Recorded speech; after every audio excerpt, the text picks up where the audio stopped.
So ngayon meron tayong mga sasagutan um, sa topic na integral at yun, nandito tayo sa integral, try go tayo. So let's try to solve these following questions. So number 1 tayo. We have integral of cosine squared x, sine squared x dx. Yan. So solve natin siya. So dito sa pagsosolve ng ganito, mga problems, kapag even yung ating, both even yung ating cosine and sine, ang pwede nating gawing identities dyan is this one. So we have the sine squared x is equal siya sa 1 minus cosine 2x all over 2. So yan.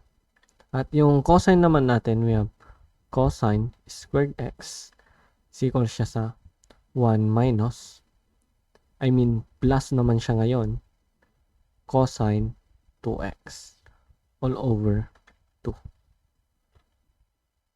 Ayan. So, meron na tayo nung mga identities. Ngayon, isa-substitute lang natin yan ngayon. So, the cosine, so ito siya, papalitan ko siya ng 1 plus cosine 2x. So, we have 1 plus cosine 2x all over 2.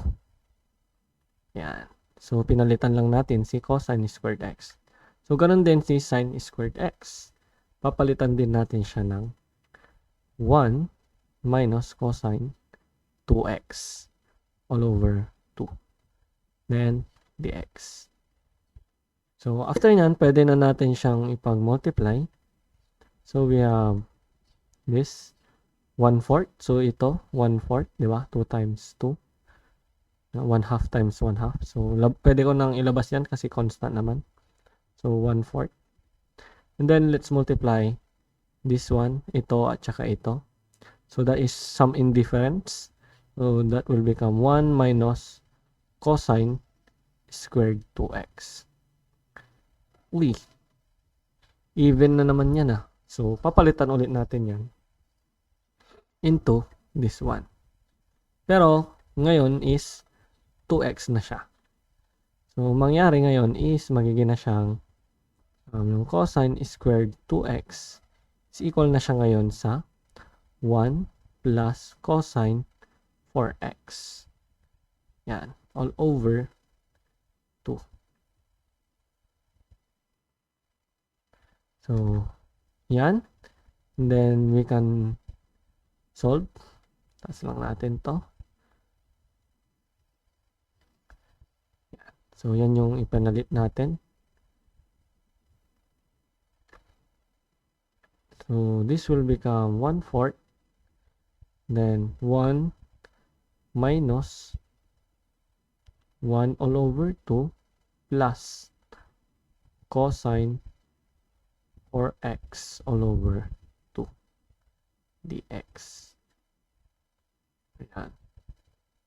So, meron pa tayong integral. Ayan. So, pwede ko tong pag-subtractin, no? So, 1 minus 1/2. So, mangyari dyan is 1/4 integral of 1/2. And then,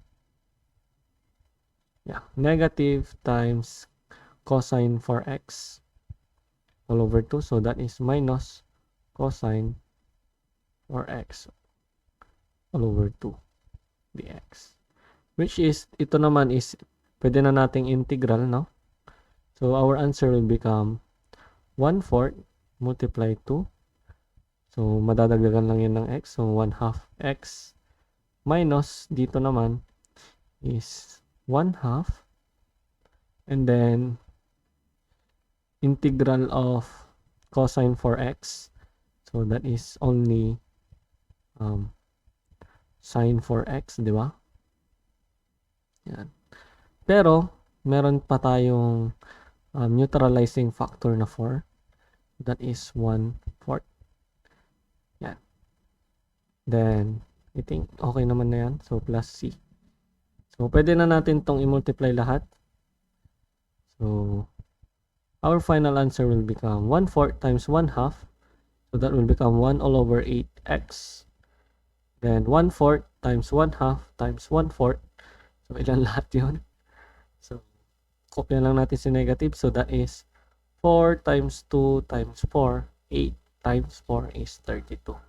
1 all over 32 sine 4x plus C.